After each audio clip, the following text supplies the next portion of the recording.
You're watching Public Affairs Programming on C-SPAN 2. This a live picture from the JW Marriott Hotel in downtown Washington, where the Council on Foreign Relations is sponsoring a forum on relations between the U.S. and Saudi Arabia, especially focusing on energy and economic relations between the two countries. Strategic Perspectives on the U.S. Saudi Relations is the next panel coming up.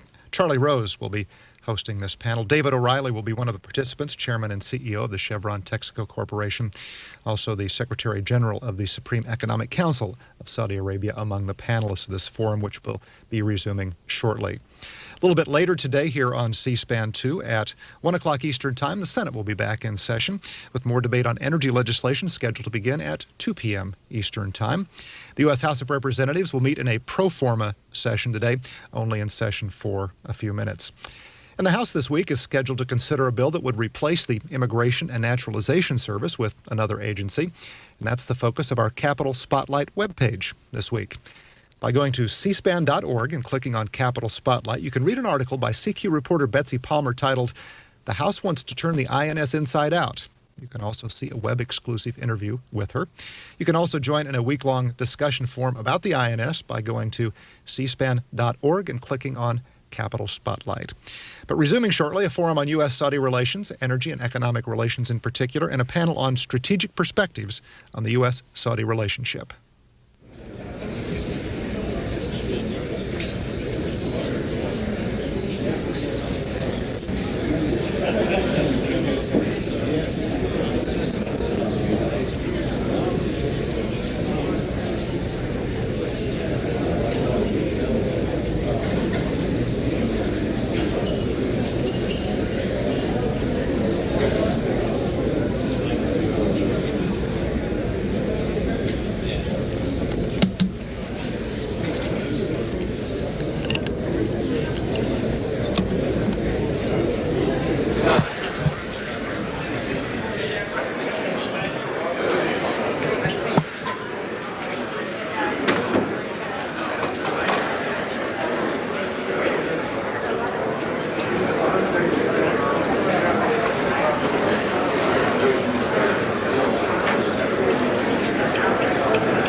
Ambassador. Good to see you again.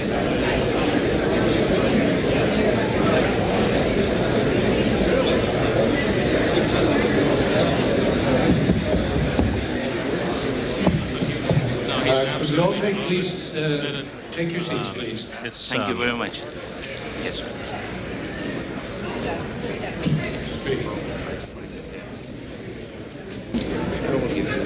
Mine. Okay. Here's. Thank you. Thanks.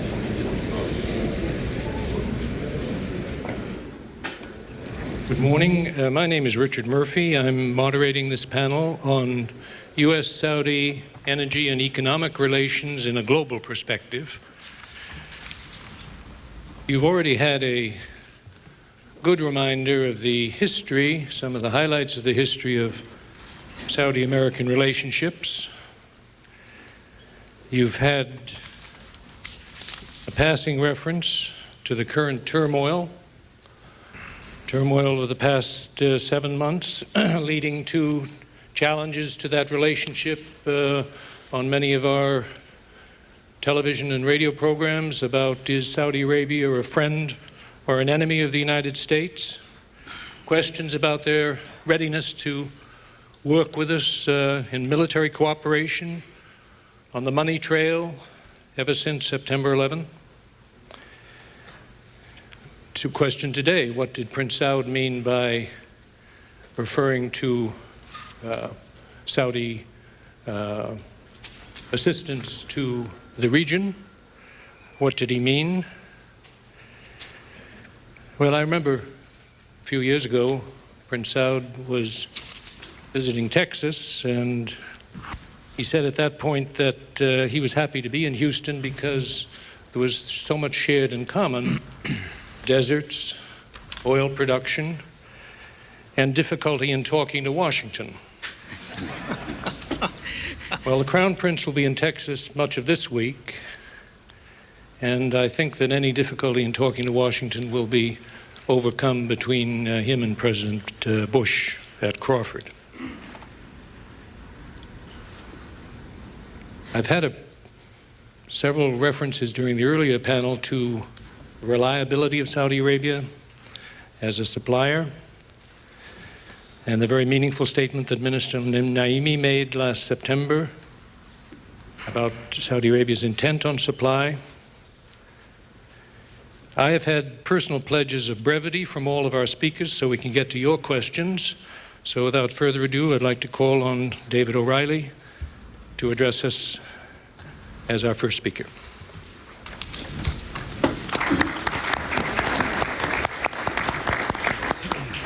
Thank you, Dick, and good morning. And I welcome the opportunity to participate in this conference on U.S. Saudi relations. The relationship is an important one for all of us, and it's an honor to share the podium with so many prominent representatives from each country. As the CEO of an American company that has been involved in the kingdom for almost 70 years, I suppose I could be seen as biased, and perhaps I am. But I do have a perspective on the relationship from a business and also from a personal point of view, and I would like to share both those perspectives with you today.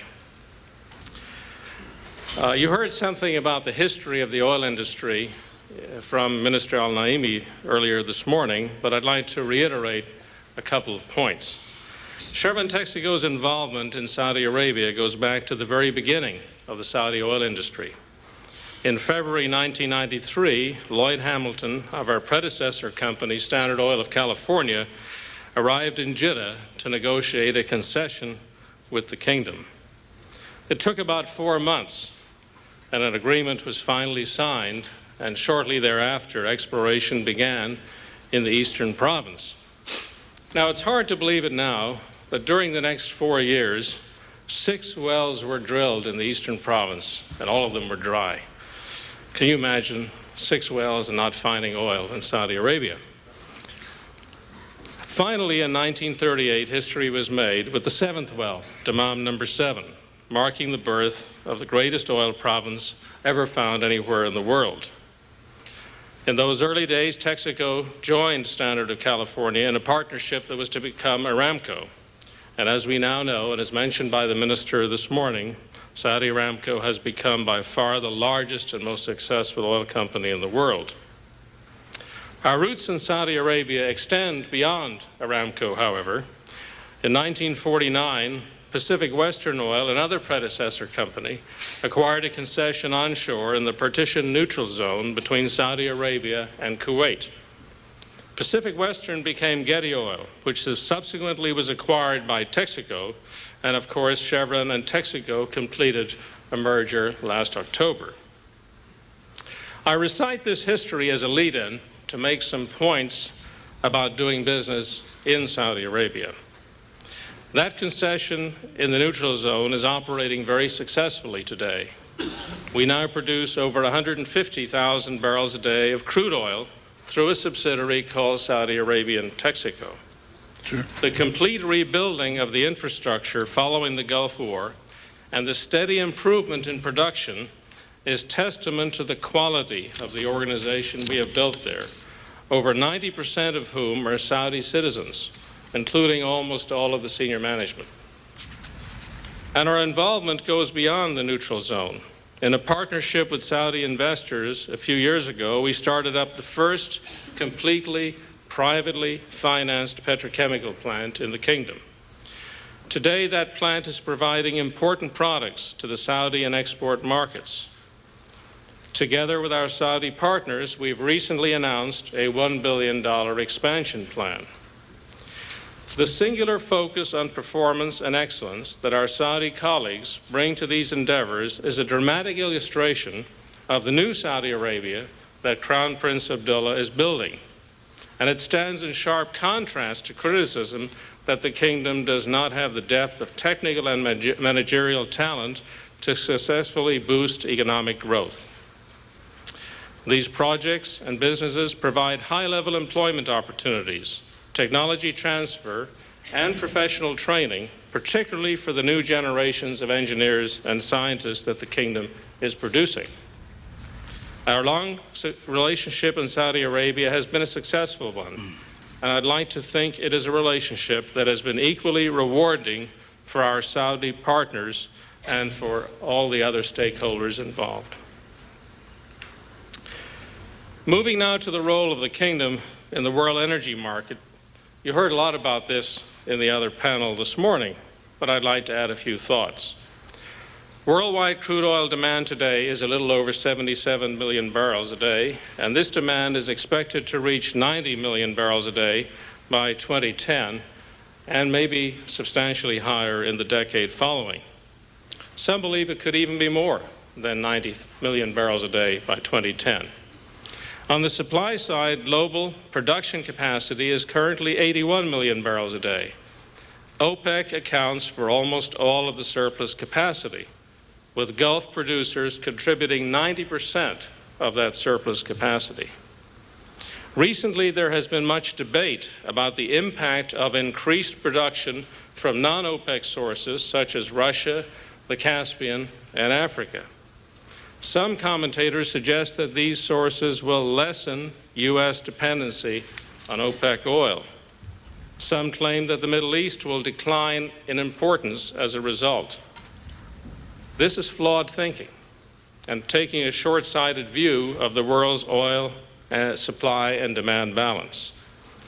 It is true that increasing non-OPEC production is displacing some OPEC oil in the near term. However, under any reasonable economic growth scenario, these sources cannot possibly satisfy the long-term expected demand for oil. Saudi Arabia, with 260 billion barrels of oil, possesses almost 1/4 of the world's oil reserves and about 1/8 of the world's oil production capacity. So it's no surprise that in a recent op-ed piece, Robin West, a petroleum finance company, referred to Saudi Arabia as the global central banker of oil. With its enormous reserves and excess capacity, Saudi Arabia has long played the role of a balancing producer. Minister Naimi mentioned the positive role played in supplying additional oil in 1979 and again in 1990. and its excess capacity has recently had a moderating impact on the market in times of volatility, such as in the weeks following September 11th, and more recently when Iraq announced that it would withhold oil exports for a month. Of course, no one could argue or should argue that diversity of oil supply is important for every country that relies on oil imports. As Secretary Abraham said, multiple sources of oil are important for consuming countries, including the U.S., because diversity of supply means security of supply. Nevertheless, the numbers speak for themselves. The world needs and will continue to need Saudi oil for a long, long time to come.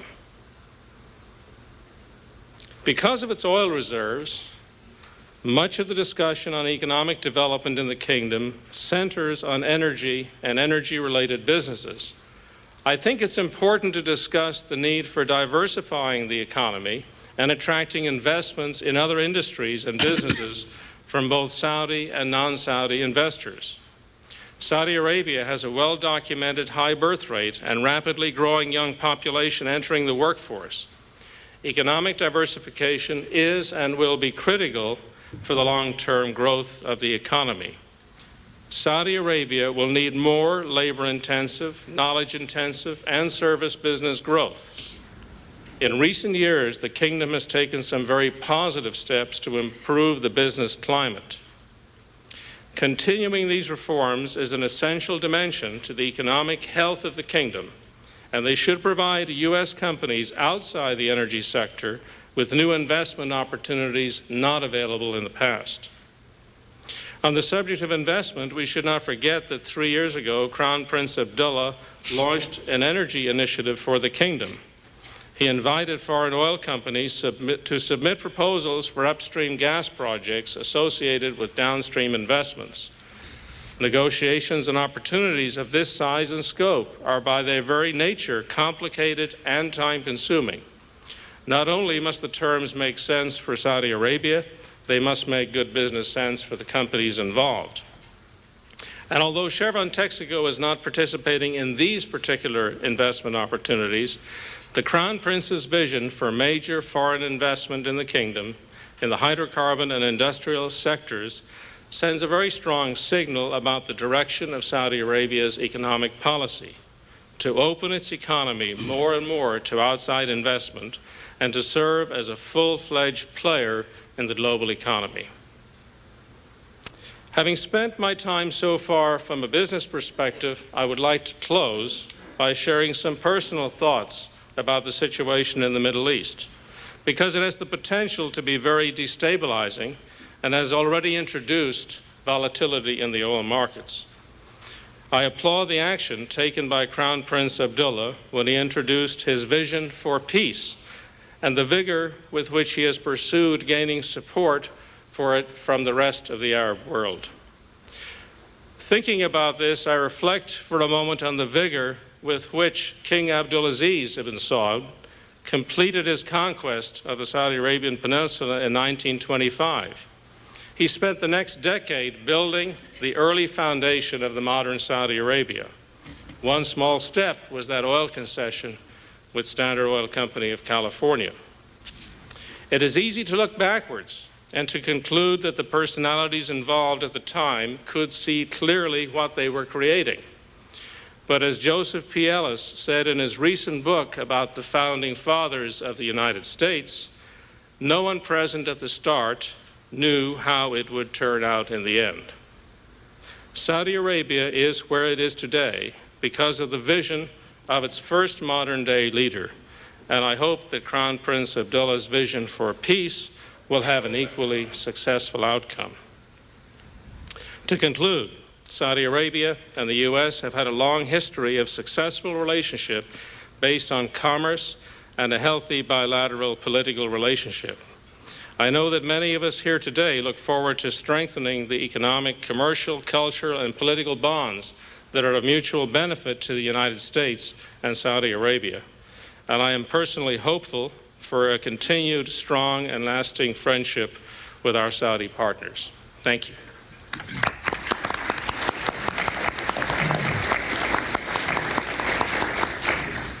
Now call on Dr. Abdurrahman Al-Tuajri. He's no stranger to Washington, having spent nearly a decade here with the U.S Saudi Executive Director, culminating as Executive Director for the International Monetary Fund. We welcome you. Thank you, Chairman. It's really, great pleasure to be back in Washington and to address such a distinguished audience. As I listened to speaker this morning, I think we agree on one fact, that over the years, a strong and mutually beneficial relationship was developed between Saudi Arabia and the United States. This relationship is particularly clear and strong in the economic field. It extended over more than 70 years and covered, besides oil, bilateral trade and mutual investment. The United States is the largest trading partner of Saudi Arabia. We in Saudi Arabia appreciate the strong bonds between the two countries, and we think there is a great potential for them to grow and strengthen. As some of you probably aware, that we are undertaking an ambitious reform program in our country. Its main objective is to realize the vast economic potential of Saudi Arabia and to create more opportunity for investment, either by domestic investors or non-Saudi investors, including American investors. In the coming few minutes, I'll shed some light on our economic reform program. Our country is characterized by its strategic location and the sheer size and variety of its natural wealth. The country holds 1/4 of the proven world oil reserves and is the world's largest producer and exporter of oil. In mere 3 decades, economic changes has happened at a pace never seen before in modern history. To take just one index, the economy GDP has grown from some $6 billion in 1970 to more than $170 billion in the year 2001. Which makes it the largest economy in the Middle East. The success is no accident. Underneath is a strategy that uses oil proceeds to foster private initiative. The hallmark of that policy is an enduring balance of macroeconomic conditions conducive to market-led growth, a stable and fully convertible currency, one of the world's lowest inflation rates, and a strong and efficient banking system are among regular features that business can take for granted in Saudi Arabia. The effort has paid off handsomely. A foundation for further growth is now firmly laid in a modern infrastructure, a highly educated population, and substantial industrial base. As the economy grew, the production structure changed. Non-oil GDP, which was only about 38% in 1970, grew to 67% in 1999. Nevertheless, dependence on production and export of oil remains undeniably heavy. Oil still accounts for more than 70% of government revenues and close to 90% of exports. An inevitable consequence of the oil dependency is the economy subject to the vagaries of the world price of oil. This is reflected in a volatile export revenues and the resulting fluctuation in government spending. The experience has served to intensify the determination to reduce the economy dependence on oil. At the outset, government leadership of the development effort was inevitable in the conditions of Saudi Arabia in the 1970s. However, the economic imperatives have meanwhile changed radically, so that policies also have to change. After almost 2 decades of fiscal deficit, the inadequacy of government spending as policy tool is clear for the fresh challenges we are facing now. Faster growth on sustained base is critical to create meaningful job opportunities for the country's young and growing population of more than 20 million. At 3.3%, the yearly growth is one of the world's highest, and the population is also youthful, with almost 43% aged less than 14 years. An adequate standard of living for the coming generations presume an economy able to absorb the new entrants into the workforce. There are also the attendant challenge to provide adequate services, including health care, education, and training in the years to come. We believe the answer lies in large part in a growing private role in the national workplace, and we are committed to an environment even more attractive for the private sector to lead in growth and job creation in the future. The challenges, however, are sizable and require stronger and more broad-based structural reform. Therefore, a major institutional changes to support the process have been made, which include the formation of the Supreme Economic Council in late 1999 and the Supreme Council for Petroleum and Minerals Affairs a few months later. These two institutions have added greatly to the momentum for structural reform. Supreme Economic Council has moved boldly in several fronts in its role as the main formal forum to design and coordinate economic policy. This includes the new foreign investment law, the establishment of the Saudi Arabian General Investment Authority, the slashing of tax rate on foreign investors, and allowing non-Saudis to own real estate. These measures led to practically equating the treatment of foreign investors with local investors. In addition, to help train young Saudis and enable them to take the job opportunity in the private sector, the Human Resources Fund was created. Moreover, Supreme Economic Council slashed custom tariffs from 12% to 5%. The creation of the Higher Tourism Commission is an important step to help diversify the economy by tapping the country's large tourism potential. Of course, a major plank of the reform program that has drawn a wide attention is the invitation of international oil companies to take part on the gas and downstream oil investment, which Minister Naimi talked about this morning.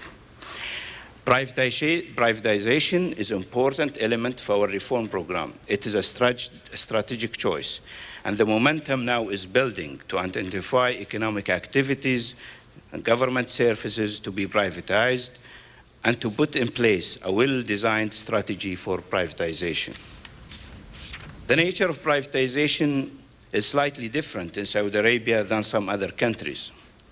Our economy, since the creation of the country, is based on private initiatives. Government intervention in economic activities happened during a period where the economy is growing in vast base and the private sector does not have the resources or technical ability to provide goods and services that were needed. Now, we have a very sophisticated, resources-endowed private sector that can manage and finance many economic activities. We hope privatization will increase productivity and provide goods and services to the consumers with reasonable prices. Administration of the privatization program is the responsibility of the Supreme Economic Council, which is giving the issue the needed attention. A special committee was created within the Council to deal with the privatization issues. Nobody claims that the process is easy. We know that there are challenges to be dealt with, including, for example, pricing of privatized services, the status of the employees, and how do we ensure competition in the privatized activity. Therefore, it's important to put in place the legal framework and create or identify the agencies that will regulate the economic activities to be privatized. The progress so far is considerable. The privatization of the port services and the corporatization of both the electricity and the telecommunication sectors are now complete. The Supreme Economic Council has passed the telecommunication law and approved the creation of the Telecommunication Authority. These are two major steps in the privatization process of the telecommunications sector. Moreover, two regulatory agencies were created to deal with the electricity sector and the other one with investment in industrial parks. Work has meanwhile started in the process of privatizing the Saudi Arabian Airlines. Additional structural reforms under serious consideration now include a new corporate tax law, a new capital market law, and a new labor market law. Lastly, we continue to take our global responsibility seriously. We greatly value our active involvement in the international economic arena and our participation in and contribution to the international financial organizations. We also hope soon to add to that process by joining the World Trade Organization. The accession work is now in progress, and agreements have been already reached with 11 countries. I was happy this morning to listen to Secretary Larson commenting is that the U.S. government will work closely with the Saudi government in the process. Ladies and gentlemen, I have detailed for you the new challenges that face the economy of Saudi Arabia, as well as the policy responses that we are adopted. Our agenda is ambitious and will require a sustained effort. However, the promise is also considerable. In conclusion, I want to assure you that in Saudi Arabia, our commitment for reform is profound. The conviction is widespread that the reform efforts are vital and will be continued. We think there is an ample opportunity for domestic and foreign investors, especially American investors, to take part in this promising market. Thank you very much.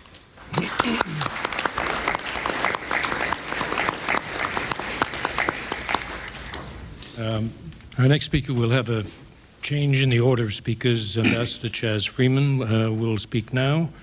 Ambassador Freeman was a very valued colleague in our American Foreign Service, and as you note, he speaks fluent Chinese, French, and Spanish. He has chosen English this morning as his method of communication. Better than Arabic, anyway. There is something wildly improbable about a former diplomat, now a businessman, proposing to address an audience that contains Ali Naimi and Ibrahim Al-Assaf about energy and economic relations with Saudi Arabia, and so that's not what I'm going to do. Instead, I am going to talk briefly, very briefly, as requested by the moderator, and therefore I'm sorry to say quite superficially, about other aspects of the relationship. Actually, I'm not going to apologize for speaking superficially, because years ago I was told by a wise man from the East that if something is worth doing, it's worth doing superficially. And this man was, of course, from the East Coast of the United States. And, at any rate, let me speak briefly about some of the other strategic factors that affect this relationship and make it so important to both countries.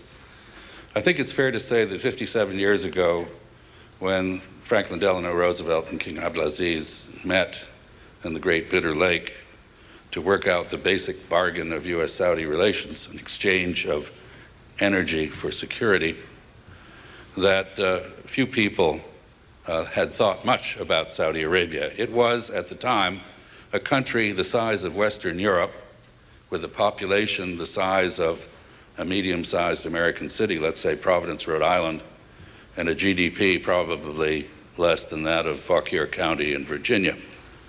It was a place which had played no important role internationally after the establishment of Islam, which occurred in Saudi Arabia. And I think it's fair to say that without oil, it would not have the central role in global economy and politics that it has come to have. But we need to be remind ourselves from time to time, and I apologize here to Minister Al-Naimi, that it's not just oil that makes Saudi Arabia important. And American interests with regard to Saudi Arabia are vastly broader than simply energy trade and investment. Of course, oil is important, but so is Saudi Arabia's position as the center and the manager of the holy cities of Islam. Imagine those cities in the hands of extremists of the kind we have recently come to know so unfortunately, and you can imagine what they would do with the bully pulpit of the Prophet's Mosque or Mecca. Saudi Arabia occupies a strategic position such that you can't get between Europe and Asia without flying over it or going around it. And I can recall as ambassador, my defense attaché's office, before the Gulf War, was obtaining 30,000 overflight clearances a year for the U.S. military. A reminder that Saudi Arabia occupies strategic real estate, quite aside from the resources that that real estate contains. And finally, Saudi Arabia has been a very important partner of the United States, not just financially, but in other ways as well, in many, many areas of foreign policy. And the centrality of Saudi Arabia has recently been reaffirmed and illustrated, for anyone who might doubt, by the Crown Prince's vision of peace between Israelis and Arabs. This illustrates two things. First, it is no longer the case that the Arab Mashriq has three centers, Cairo, Baghdad, and Damascus. It now has a fourth corner, Riyadh, and nobody in the Arab world or in the Islamic world does anything without checking with Riyadh. And Riyadh has just shown the leading role that it can play. Second, Riyadh, or more accurately, Saudi Arabia, as the custodian of the holy places, has the ability to legitimize or delegitimize, in the eyes of the broader Islamic world, many things. It's unfortunate, to my thinking, that many Americans did not hear, perhaps because we were not listening, the prompt denunciation by the Saudi ulama and others in the Gulf of the use of suicide bombing to carry out mass murder in New York and Washington. The prompt and forthright condemnation had an important impact in delegitimizing al-Qaeda's crackpot theories of Islam and making it possible for Muslims more generally to support the capture of that criminal gang. I think it is this brings me to an obvious point. This is a time of testing in U.S. Saudi relations and in U.S. Arab relations more generally. It is not just the Israeli-Palestinian issue, which is particularly troublesome today. It is not just the differences we may have with regard to Iraq. It is some other things that remind us of the basis of our relationship, which is a human relationship. Hundreds of thousands of Saudis have studied here. Hundreds of thousands of Americans have worked and lived in Saudi Arabia. And these human ties are what give the relationship its strength and resilience. After 9/11, with what I am sorry to say was a very ugly mood in the United States against Arabs and Muslims, despite heroic efforts by the president to lead the American people in another direction, there was a virtual collapse in business and other travel between the Gulf and Saudi Arabia in particular and the United States. Similarly, few Americans went to Saudi Arabia. And many of us were concerned that the relationship was beginning to fray and fall apart. I'm happy to say that due to very considerable efforts by both sides, but more particularly the Saudi Arabian government and the two gentlemen seated in the front row, that this situation seems to have turned around. Saudi businessmen with the Saudi Business Council have shown that it is possible to ride on an American airliner without being thrown off, and it is possible to navigate INS and customs without being humiliated. And therefore, the human relationships, which are all important, while not fully restored, are coming back.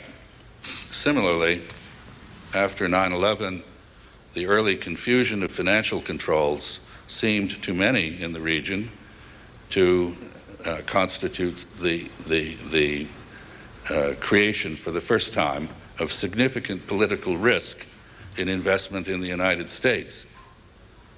And while there was little disinvestment, there was very little new investment. And the importance of this needs to be understood because the amount of Saudi private capital outside the kingdom is numbered in the hundreds of billions of dollars, perhaps $600, $700 billion, with the bulk of it in the United States where returns have historically been high. I'm happy to say here, too, that thanks to hard work by both sides, and especially Minister Al-Assaf and Treasury Secretary O'Neill, there seems to have been a removal of the main concerns about this. We have heard about Saudi Arabia's efforts to address some of its internal economic issues with economic reform.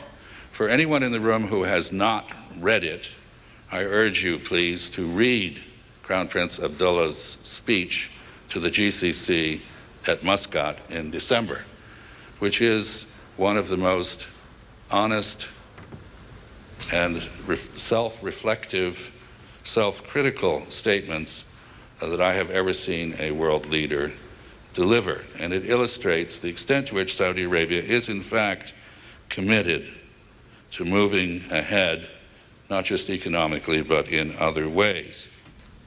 I conclude here with the thought that the Crown Prince lives up, as his speech illustrates, to his reputation for candor and sometimes bluntness. What has been missing all for too long in this relationship has been honest dialogue at the senior level. And therefore, I am very, very encouraged by the forthcoming meeting in Texas, which I think will be honest and perhaps even blunt, and can begin to restore this important relationship to the healthy atmosphere and sound condition that would serve the interests of both countries. Thank you.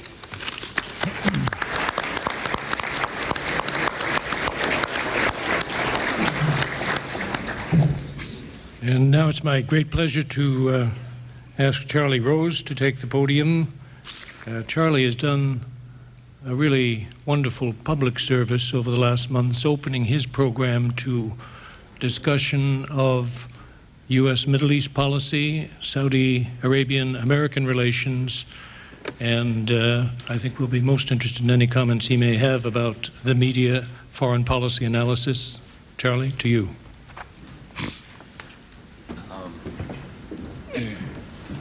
My first comment is, why is Dick playing that role and why am I playing this role, which is unusual for me. And so I don't really, I'll talk a little bit just briefly, and I asked Dick could I come last because I had the least to say and would say it quicker. I am doing a lot of coverage on the Middle East. I ran into the president of NBC Entertainment, used to be the president of NBC News the other day, Andy Lack, and he said, I'm watching you every night. And you're doing too much on the Middle East, but I think I'm proud of you, and I think you should be doing more on the Middle East. And I said, Andy, you haven't been reading my emails. Nothing creates more attention and more controversy than the response you get, because part of it is driven by ideology, and part of it is driven by the place that you stand and how you see what is happening on your television. What I find is that there is generally beyond that a hunger for new voices and to hear more. Picking up what Mr. Freeman said, it seems to me in the strategic perspective Nothing could help us more now than a brutal, not brutal, but certainly a candid and tough dialogue, which will happen in Crawford. I think picking up on what the Crown Prince had said earlier about it may be perhaps time for the United States and Saudi Arabia, to look at their separate interests, and I think in the end that clearly is helpful. I also think that in terms of the process of dialogue, and I mean it's helpful because when people define what their needs and benefits are, then perhaps you are taking the first step to understanding each other better and finding a better way to go. After the 9/11, most of the controversy and most of the talk that I heard from people on my show was, is the United States, including Saudis, is the United States going to stay the course? Now we came to a point in the last several weeks in which most of the comment was, when is the United States going to do something? And once the United States began to do something, the president began to hear from some of his political friends that that was not exactly what they wanted the president to do. So I think we've come to a place where there is going to be dialogue. The press coverage varies from the extraordinary record of the New York Times, because in recognition of their Pulitzers, I didn't quite know what Tom Friedman meant this in his column yesterday when he compared people who watch television coverage of the Middle East wishing for the Golf Channel as an antidote and suggesting a number of reasons as to why the Golf Channel was different. One, he said, was that people on the Golf Channel know what they're talking about. Two, he said there was no discussion of religion and no discussion of history. Also, there were long silences in the coverage, and that they respected the rules of the game. They beat up on the course, not each other. The change was okay, and so was self-inspection and self-analysis in terms of how you play the game. The media's coverage, in many cases, leaves something to be desired. Part of that comes from the fact that from competence and not so much from bias. Clearly, there is always a discussion of bias with respect to the media, and also with respect to an area in which there is conversations about the United States' role and the United States' relationship with Israel as it comes to the Middle East. So what is necessary for the media coverage, I think, and it is to be better, not to be less, it is to be better. And I think one of, hopefully, and you're on very touchy ground if you look for something to come out of 9/11 or come out of the war in the Middle East. But what I hope doesn't come out of that, but what I think is an awakening sense of the United States, is that we have a lot at stake in the Middle East. And the media has a significant responsibility to do the best that it can. The Saudi initiative came out in terms of its publicity from an interview with Tom Friedman and the Crown Prince. We've had lots of conversations, and I think that initiative, it seems to me from the people I talk to, is still at play. I have done a lot of programs having to do with values within various countries in the Middle East, having to do with economic circumstances within various countries of the Middle East, having to do with unemployment in various countries in the Middle East, and having to do with the understanding that we as Americans have and the role that the press can play. Television is more and more prominent, whether it is 24-hour-a-day cable here in the United States or Al Jazeera and its role in the Middle East. There is clearly a sense for all of us to be better at what we do, to be more informed. The other thing that I think is important, and hopefully, it is often a product of having, of the ability of the journalist also to have access to the kinds of stories that they want to do.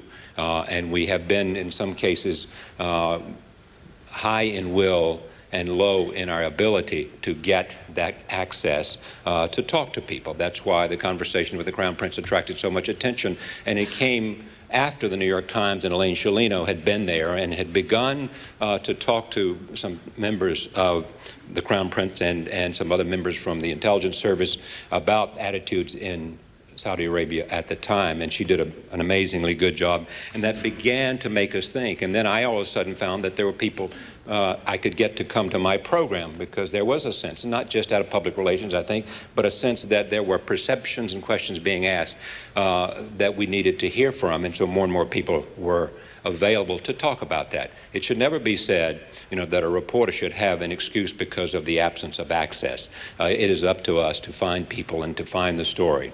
It is a strategic moment, I think, more than just a question of strategic perspectives. Clearly, with the Crown Prince coming here and with the meeting in Crawford and looking at what the respective interests are, and I hope that all of us in the media will have an opportunity to do more. Finally, let me say this morning, I find myself in this conversation facing what I find frequently in important conferences. There is as much intelligence and as much understanding, as much experience, and as much questions and answers within an audience like this as there is here on the up here on the dais. And so the more that we can engage all of you with my colleagues up here, I think the better this program will be. So I encourage you to take a little bit of my former role, Dick, to engage so that we can have the kind of conversation that makes us understand and helps all of us understand, those who are watching this on C-SPAN and television, the strategic necessity that we get to know each other better, that we understand our interest, and that we in the United States appreciate and understand change in Saudi Arabia and understand how central Saudi Arabia is to Islam. Thank you very much.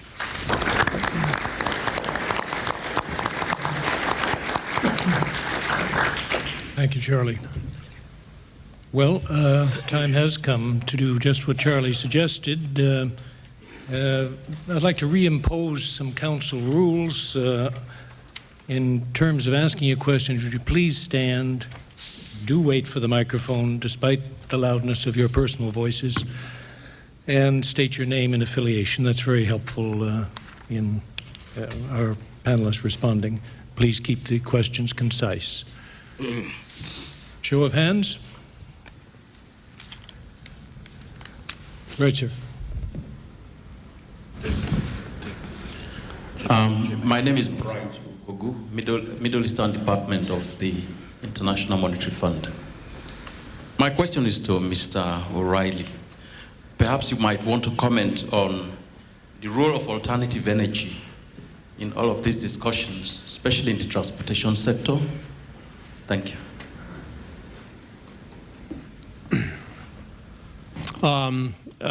The role of alternative energy particularly in transportation. There's no question a lot of work is going on in alternative sources of energy. You see already in automobiles, some hybrid automobiles, combination of oil or gasoline, diesel and electricity. There's a lot of work going on fuel cells. However, there are many, and we are involved in some of that work, collaboratively with engine manufacturers and other participants. However, the barriers, the technological and economic barriers, are still significant, and it is difficult to see how transportation in particular could be significantly impacted by alternative sources during the next decade, or maybe even 2 decades, certainly in the next decade. So I stand by my comments earlier. Oil demand will grow. Transportation in particular will need oil, and it's very, very important for economic growth for the coming decade and probably the one after. Yes, sir. Question here.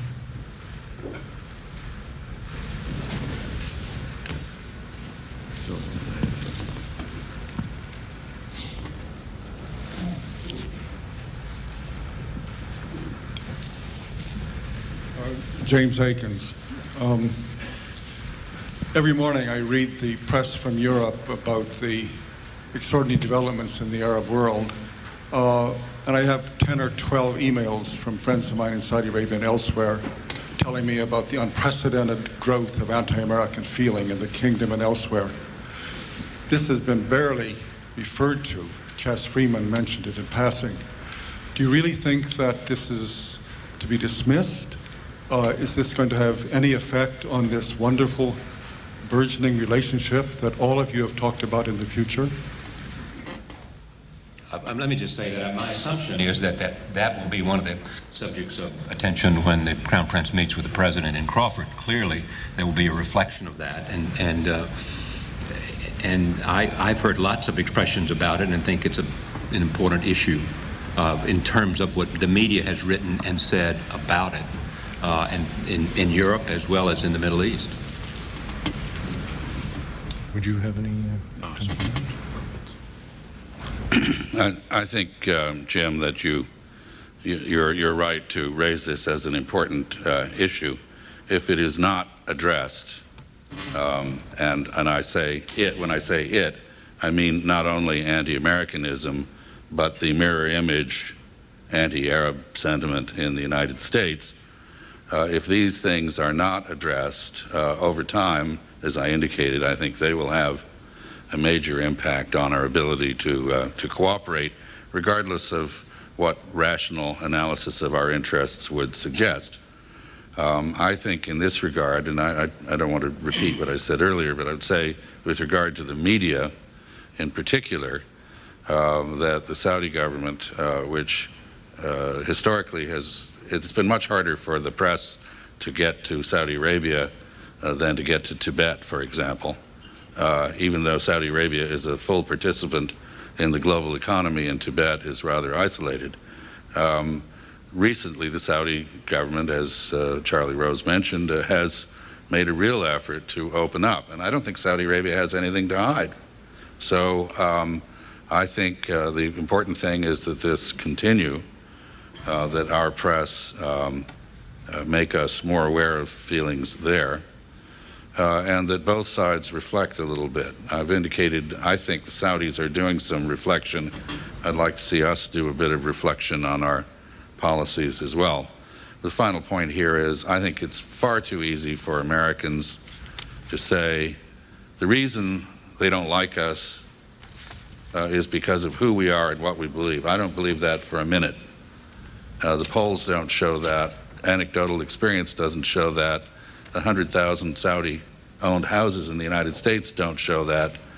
The reason people dislike us or hate us is because of what we do, not because of who we are, or because we don't live up to our own values and beliefs. We fall short.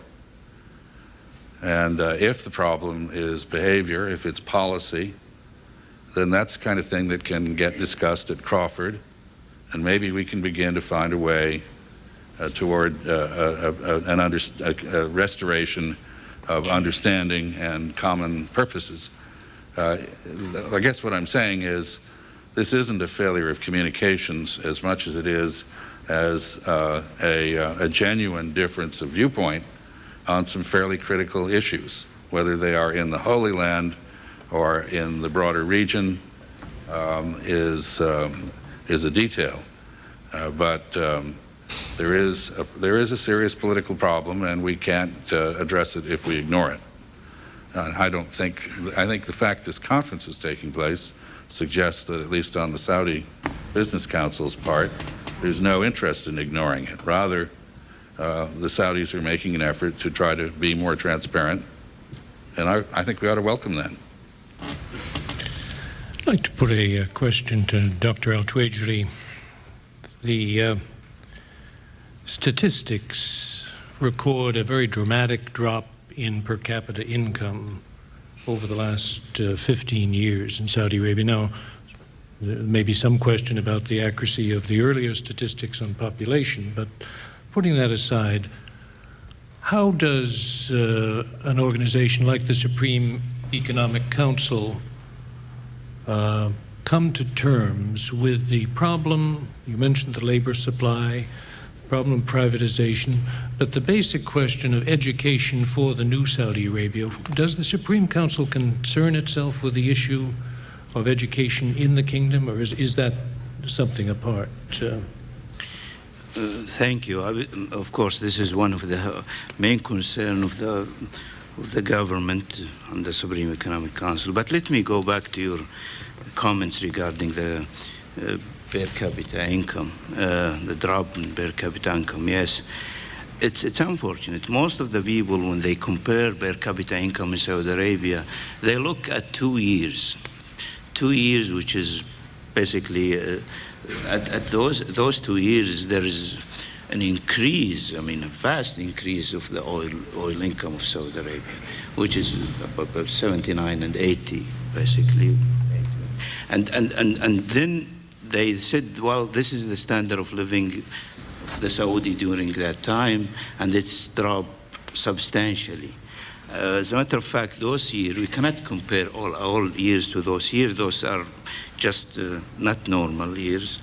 Yes, I mean, standard per capita income hasn't increased, I mean, substantially for a while. But I think basically the reason is there is an increase in population. At the same time, the rate of growth, the real rate of growth, is not increasing at the same level, even lower. And we realize this is a problem. And most of the work we are doing now, structural reform, is just to try to put the country in a rate of growth which is sustainable and can address those problems we are facing now, which is population. We need works for the new entrants to the labor market, and education is extremely important part of these efforts. We are trying, I mean, to provide, one of the problems of our education is that there's a mismatch between the products of the educational system and job opportunities available in the market. And we are trying, I mean, to solve that problem by training more young Saudis. The creation of the Human Resources Fund is an important step in that direction. This fund is intended to finance training programs, and at the same time also will pay part of the salaries of the young Saudis entering the marketplace in the private sector for a short period of time until they gain the experience needed for those jobs in the private sector. Thank you. Yes, sir.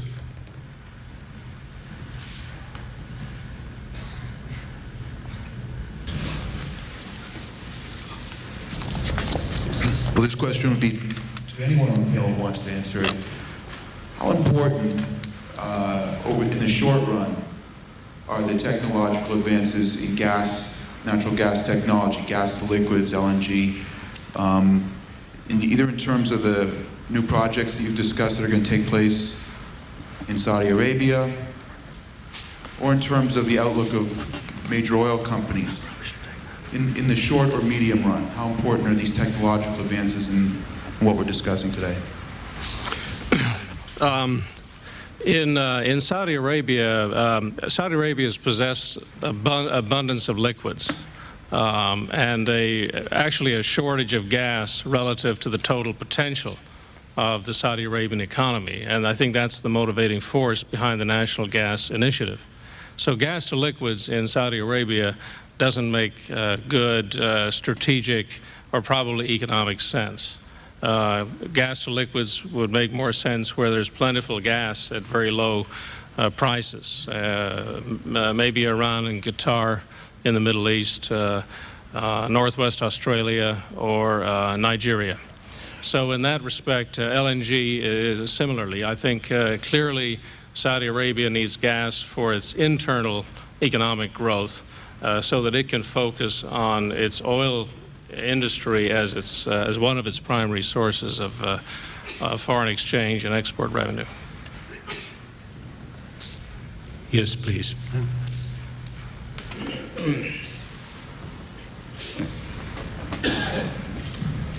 John Duke Anthony.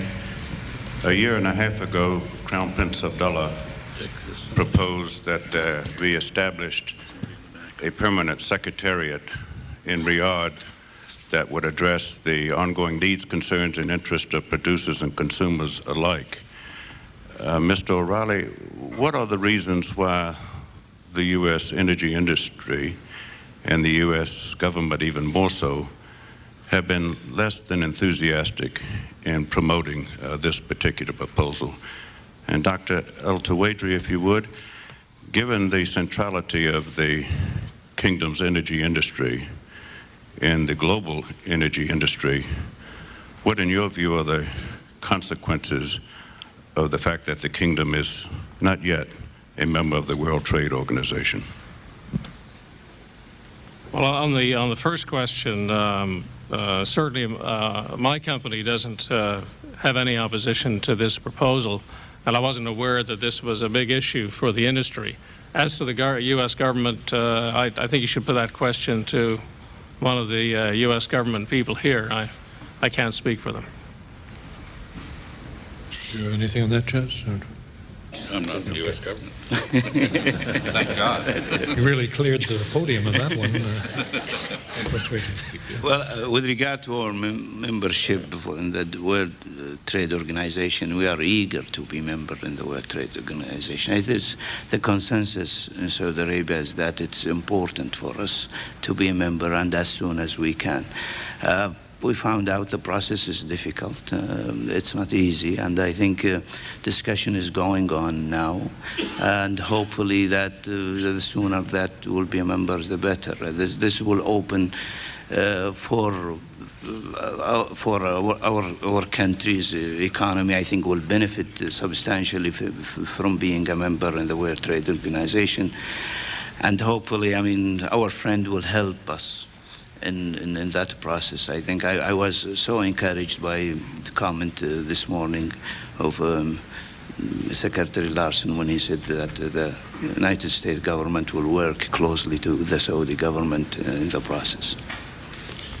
Well, the term helpful has many meanings in the U.S. government. On World Trade Organization membership, it tends to be translated as tough love. Can I comment?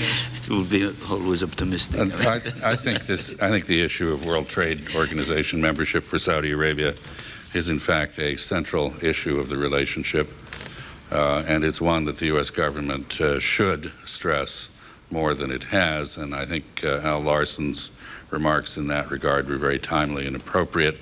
And I hope they were more than polite. A polite bow in the direction of this. The reason for the importance of this is, I mentioned the large amount of private Saudi money that is outside Saudi Arabia. It is outside Saudi Arabia basically because rates of return have been higher outside Saudi Arabia on average than in the kingdom. The only way in which this money can be put to use in the kingdom is if the economy becomes more transparent, more open, more efficient, and the capital markets are developed, as I know the Crown Prince and his cabinet are committed to do. The means by which all of this is to happen, the only way in which it can happen, is by accession to WTO and the adoption of the global norms of trading and investment that WTO embodies.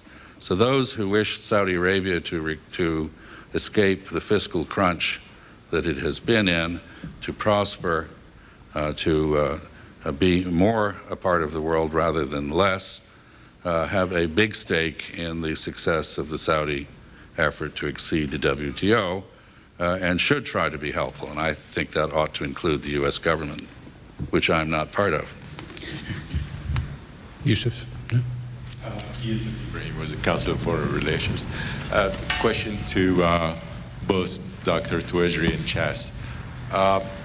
One of the important elements of the relationship is the amount of funds and investments that the Saudis have made in the United States over 30 years, both on the private level and the government level. Chas mentioned a number of as much as $600 billion in private investment. I wonder if Dr. Tuwajiri can tell us a little bit about the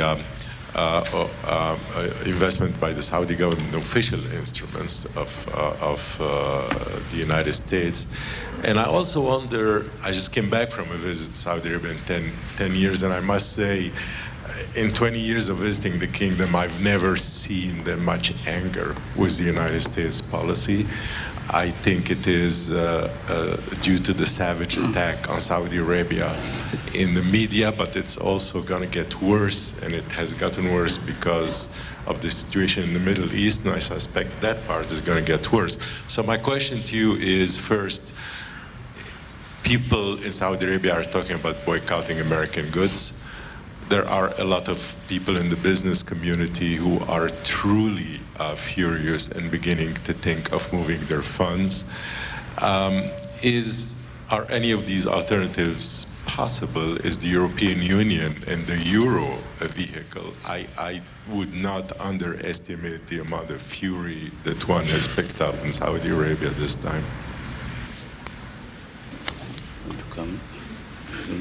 Well, just with regard to the Saudi investment outside, of course, there is no particular number which you can say this amount of money. Of course, a lot of speculation about the amount of money. Yes, there is a lot of investment out Saudi Arabia by Saudis, but we always have an open economy. I mean, people are moving fund outside and they are chasing, I mean, return. The higher the return they will go for. And that's happening in the United States and other countries.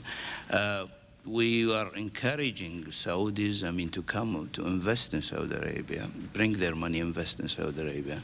I think the most important thing, not just is to make the environment in Saudi Arabia is friendly for investor, more friendly for investor, either Saudi or non-Saudi. So the most important element is to change the laws, to streamline the procedures, to do as much as we can to make it suitable for more investment. And I'm sure, I mean, there's opportunity, some of that money will come back. And I don't think, I mean, we cannot do more than that, basically. I don't think it's not necessary to do more than just to work inside Saudi Arabia to make it the environment more friendly, to, as I said, streamline our procedures, update our laws, and to work hard on that side, and that will bring more of that money from outside. Charlie, you said that there was the question a few months ago, when is the U.S. going to do something? You were hearing from your visitors from the region, and now doubts are being expressed about apparent intention to do something. Could you enlarge on that? I mean, I think what I meant to say was that right after 9/11, all the questions were, you know, most of the people who waded in said, is the United States, especially with respect to Afghanistan, is the United States going to stay the course, you know, and having to do with reservations that about what had happened after the Gulf War and what had happened at a previous time in Afghanistan. Can't hear me? At a previous time in Afghanistan when the Soviets left in Afghanistan. So the question, will the U.S. stay the course? And now the question rose about when is the United States going to do something, a feeling that things were so accelerating out of control between the Israelis and the Palestinians, that the United States was the only force that could make a difference and could do something. And more people said on my program, between the Israelis and the Palestinians, that the United States was the only force that could make a difference and could do something. And more people said on my program, the U.S. had to do something. And without specifically recommending what, but had to get involved. Otherwise, they could not see that there was such desperation on both sides to see something change. And that's really a perspective that I saw. And today, it's sort of now that the United States has tried, you know, there, as I said, there's some political, all the weekend stories in the newspapers were about, you know, sort of crisis within the Bush administration. Every president has his moment, and the president is finding that while he was, after 9/11, acted with a certain preciseness and certainty and sure-footedness, you know, there are real questions now about where American policy was, and the president was getting attacked from within, questions were being raised within his own political base about the president. I'd like to turn to what Abraham said and ask this question, which is I'm curious about and don't really know the answer to, as I don't most questions I ask, which is the response, you said that you've never seen such animosity towards the United States on your recent visit in the last couple of weeks, I guess. Is it because of what the Saudis perceived happened in the United States press after 9/11, or is it because of the intensity of what has happened on the ground in the Middle East? which of those is more responsible for whatever Saudi attitude about the United States that is present today? Yeah.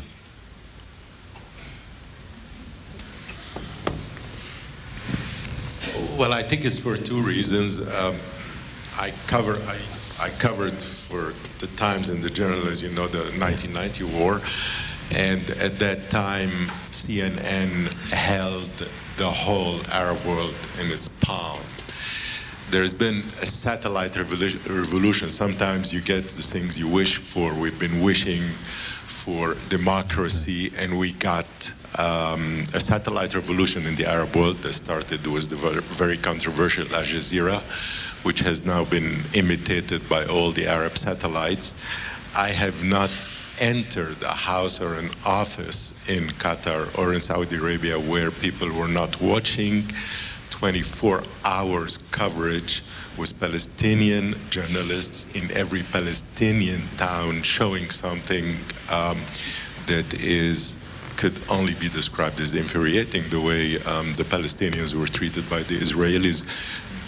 It is something that has totally occupied the conversation of the street and traverses across from the street to the ruling class. So there is this animosity. I think Chas can tell us a lot more about that because he knows the situation too. And secondly, of course, the savage and rather fierce attack against two countries after 9/11, particularly to our main allies, Egypt and Saudi Arabia, which sometimes really crossed the lines into pretty racist attacks as opposed to simple criticism. Chaz, you had a further comment? Very briefly, I think the media campaign in the United States, or the apparent campaign of criticism towards Saudi Arabia, which reflected a great deal of criticism that was imaginary, that is, circumstances that didn't really exist, that were assumed by people using a priori reasoning to exist, and therefore was highly unfair. After the Saudis opened up to the press, as they did, criticism continued, but this criticism was actually realistic and sounded a lot like Saudis, who are critical of their own society, just as Americans are critical of ours. So I don't think that the media criticism today is the factor that it was in the fall of last year. And I think the issue is indeed, as you say, Yusuf, the Israeli-Palestinian interaction, not only on television, but its presence in the hospitals of Saudi Arabia in the form of thousands of wounded kids and others who are undergoing long-term therapy. And finally, I guess, I think it's fair to note, and I think this is your point, that the anti-Americanism in Saudi Arabia is directed largely against the Saudi government for hanging with the United States.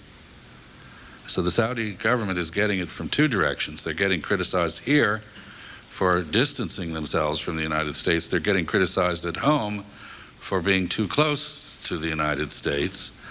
And I think it's actually to their credit as an American, as someone committed to this relationship. I think we have to recognize that so far they have tried very hard to stay with the United States. And the Crown Prince is going to Crawford precisely for this reason. So as far as the Saudis are concerned, at the government level, there's no backing away from the relationship with the U.S. at all. None. But the popular level, there is increasing pressure on the government, and if this isn't addressed somehow in a more honest dialogue and some better understanding between the two countries, in due course it will have an effect. There's a gentleman at the back with his hand up. In fact, two. Pick one.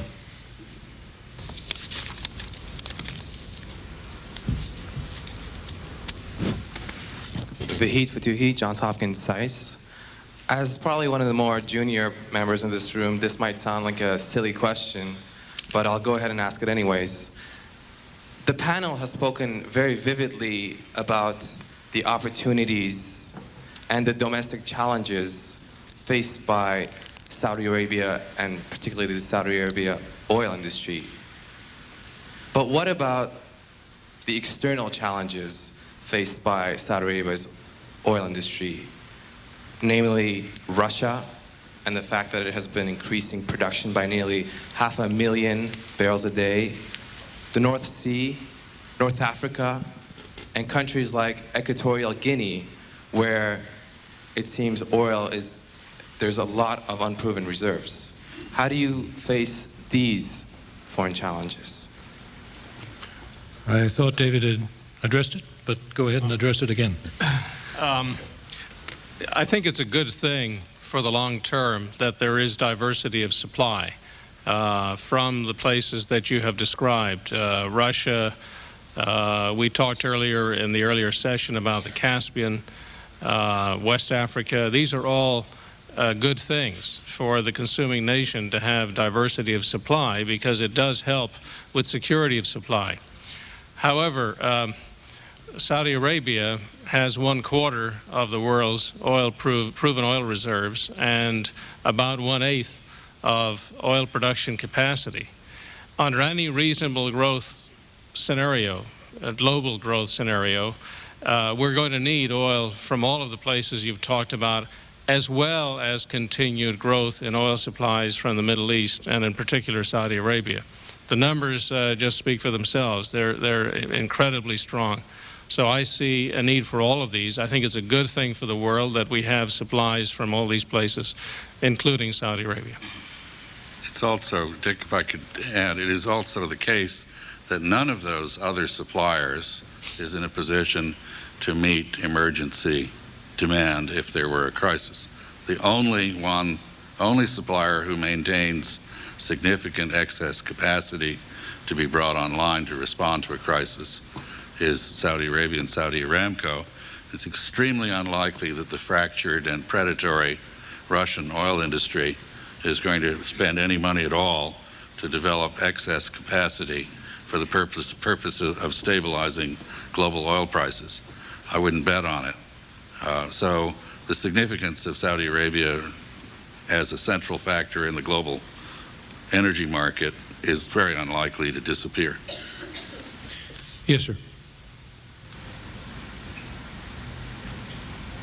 Justin Cole, AFX News. Mr. O'Reilly, can I ask you what potential you see for Chevron Texaco in Saudi Arabia going forward? Are there any areas or projects in particular which you're looking to focus on, and also how, if at all, wider regional tensions could be affecting that outlook?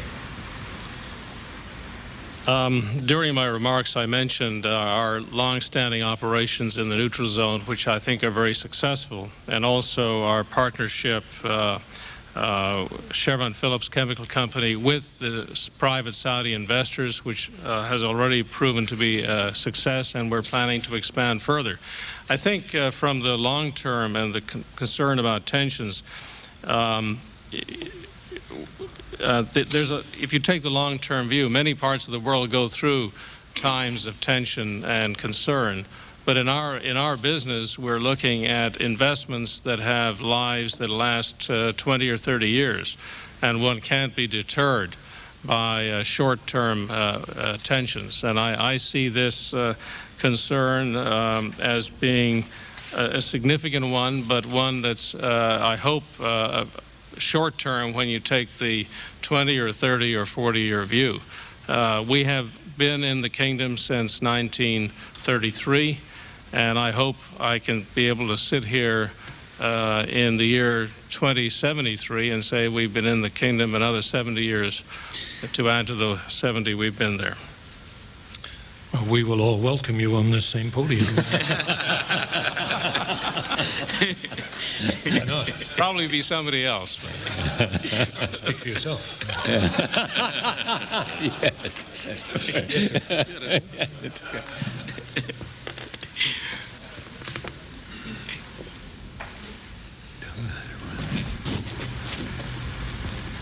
My name's Jeff Hughes, and I have a question for Dr. Tuatri regarding privatization, the National Natural Gas Initiative, as well as entry into the WTO. To my understanding, that Crown Prince Abdullah is behind these efforts, and I was wondering the support from the rest of the royal families, such as Princes Sultan and Nayef, as well as King Fahd, in pushing these efforts. Is there any other family reluctance to push these efforts? Well, as I said in my speech, I mean, the consensus in Saudi Arabia is that those efforts has to continue. And everybody, I think, either from the royal family or from the government, agrees with those efforts and encouraging them, I mean, support for those process. I think, as you know, Prince Abdullah is the chairman of the Supreme Economic Council, and the vice chairman is Prince Sultan, and both they are active in the Supreme Economic Council, which is overseeing the process of the economic reform, structural reform in Saudi Arabia. So there's a great support, I mean, by everybody in Saudi Arabia to the economic reform process. Yes, sir. At the center back.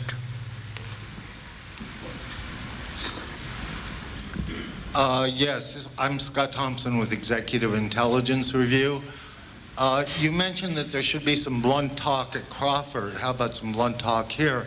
Mr. Rose, you recently put Bernard Lewis on, the author of The Clash of Civilizations, who said that he had changed his mind and now considered Arafat to be a terrorist. Amir Oren, who is a very respected journalist with Haaretz, wrote that the IDF was studying the policies of SS General Stroop in the reduction of the Warsaw Ghetto. I did not believe this, but I called Renan Gisson, and he told me this was perfectly legitimate and that they needed to engage in street-to-street fighting. You can look at Jenin. You can look at what has been done with bulldozing of houses and so forth and the reduction of refugee camps.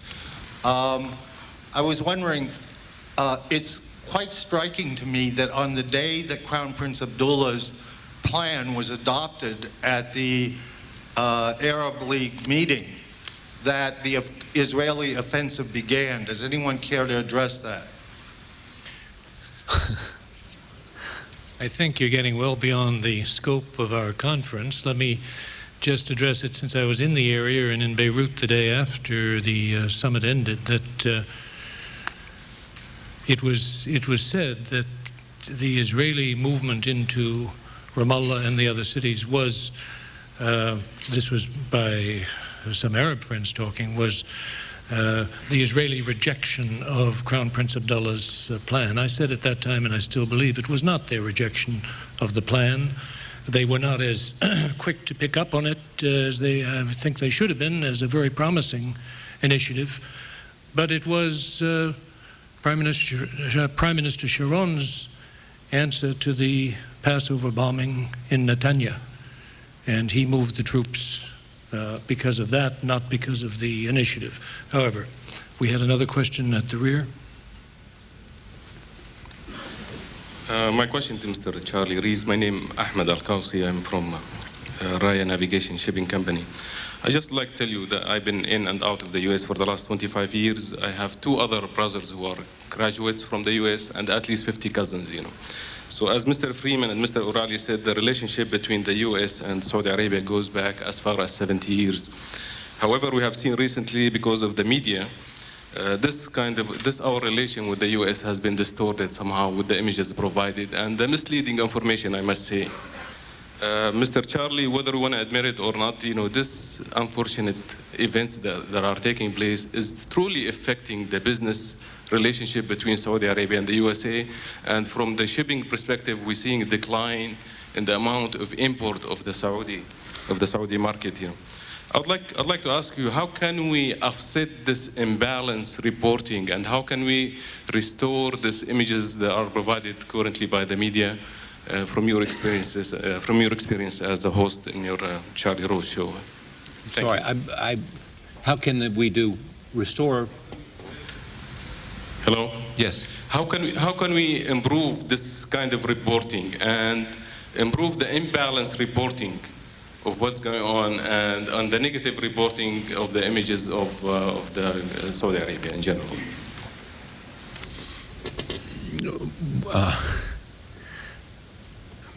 Let me just make a couple of comments about that and treat your question in that context. There's been some references here about a media campaign against Saudi Arabia. It's been raised on my program by former members of the Saudi government who raised the question about even conspiracies in the media against Saudi Arabia. I don't know anything about a media campaign. I certainly don't know anything about conspiracies within the media against Saudi Arabia.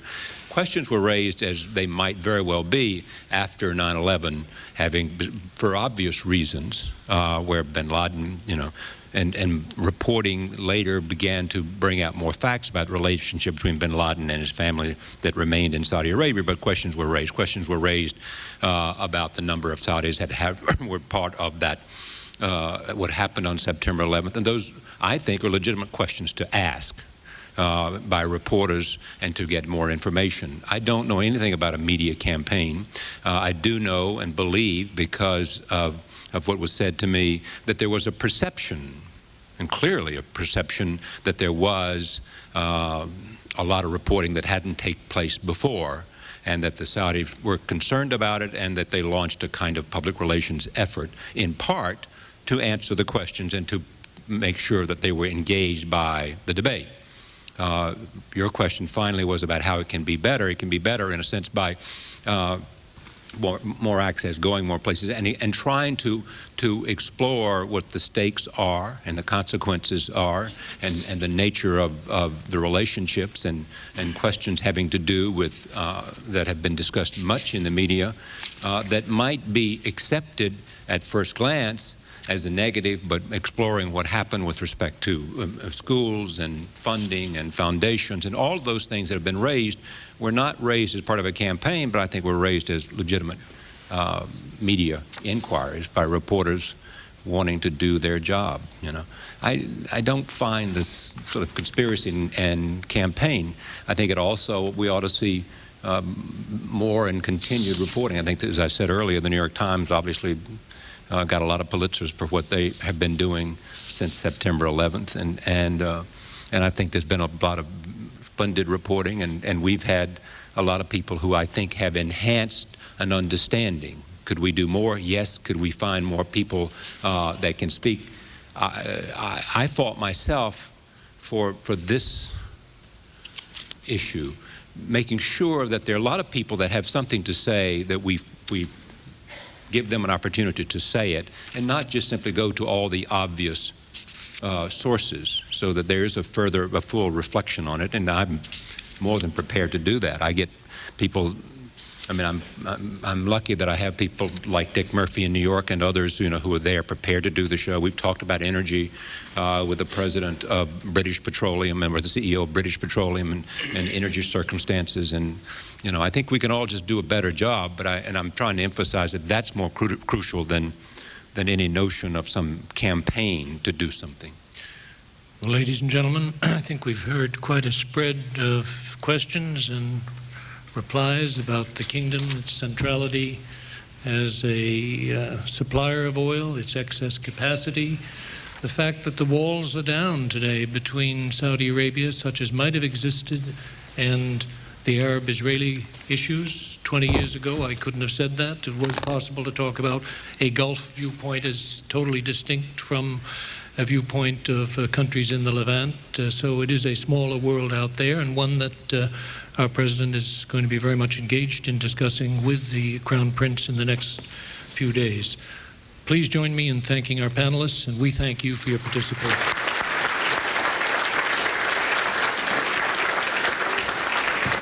Lunch is in 10 minutes, so please don't be late for that.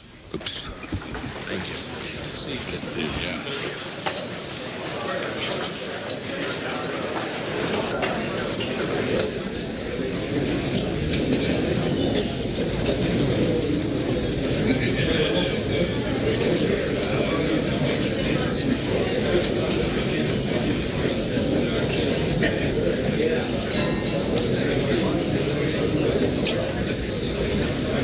me